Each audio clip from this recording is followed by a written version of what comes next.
Good morning from my workers. No, it's Bruce Polito. I'm your host. Hold time of this. This is Geico. Let's get to our show.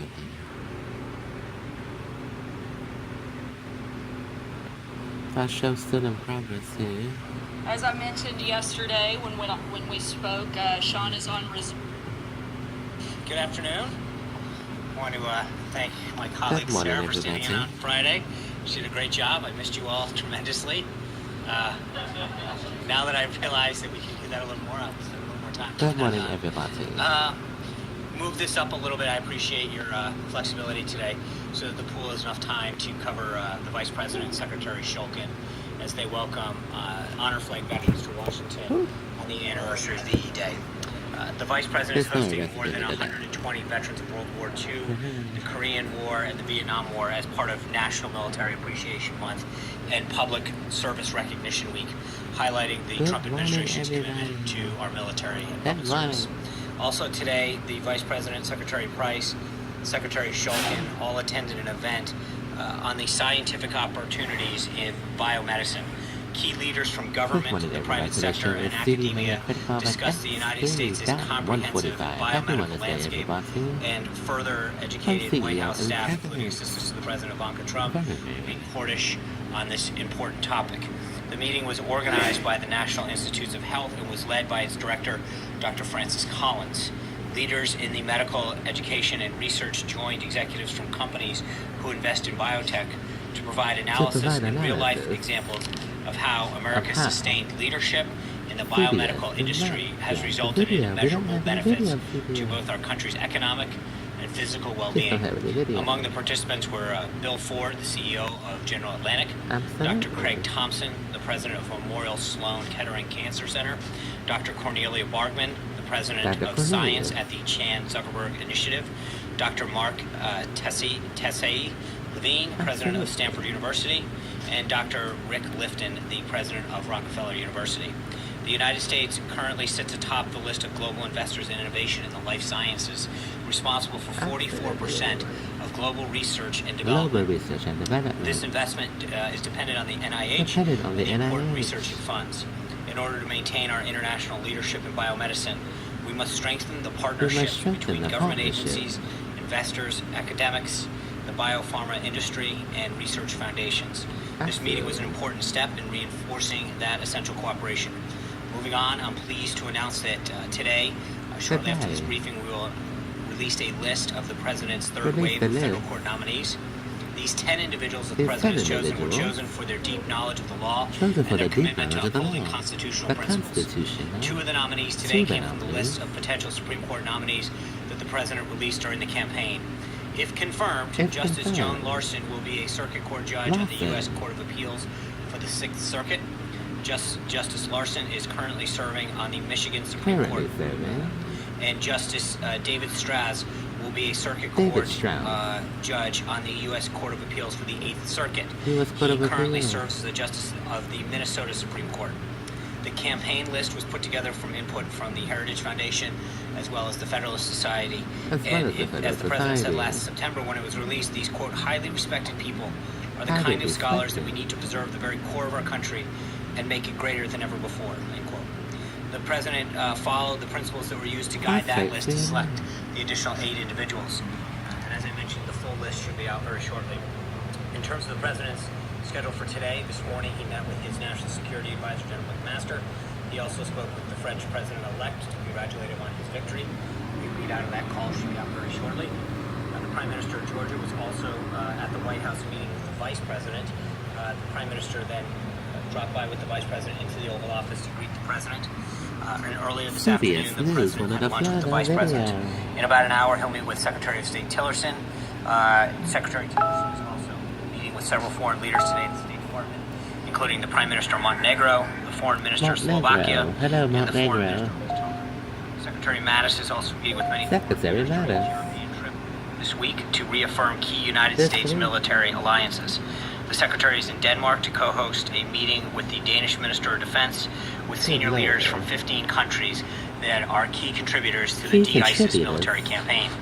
While in Copenhagen, Secretary Mattis will also meet separately with the Minister of Defense to discuss European security and the importance of the NATO alliance, Important and with the Danish Prime alliance. Minister to reaffirm the close ties To between reaffirm the Denmark close ties and the United States. of the United In States. other cabinet news, And other Secretary cabinet Zinke is in news. Utah today, continuing his Utah 4-day today.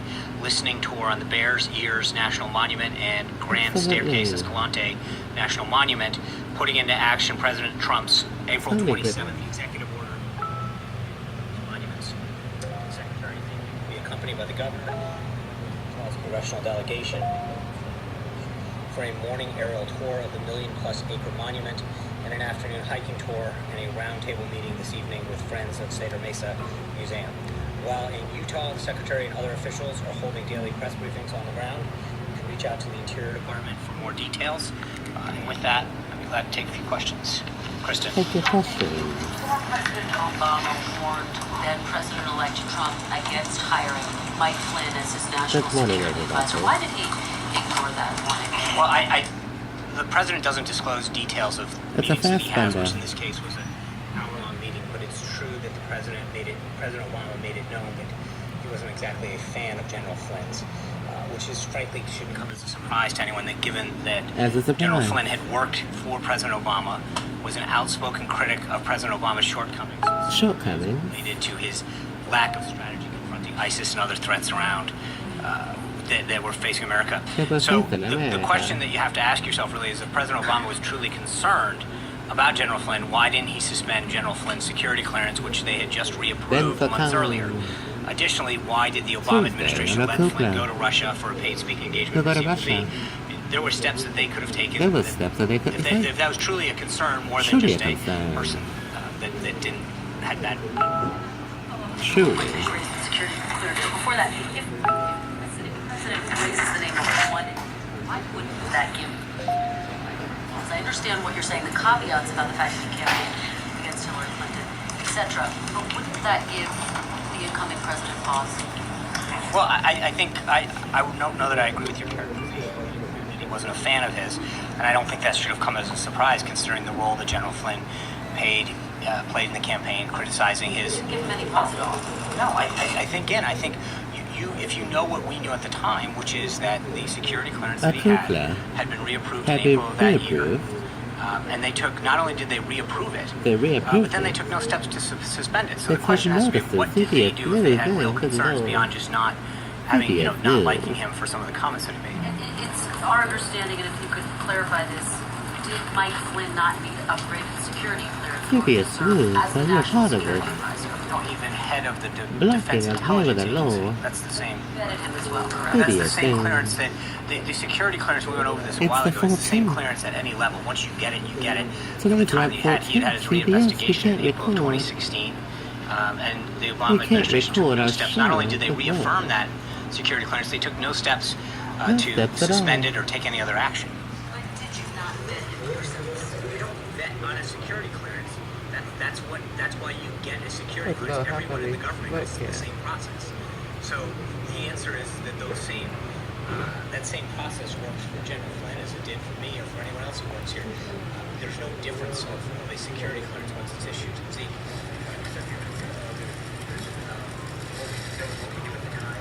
So does knowing what the White House knows now, does the White House and the President believe that General Flynn should not have had that clearance reissued last year?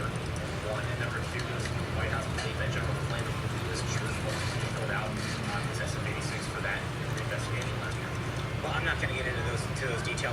Obviously that was something that was adjudicated by the Obama administration in April of 2016.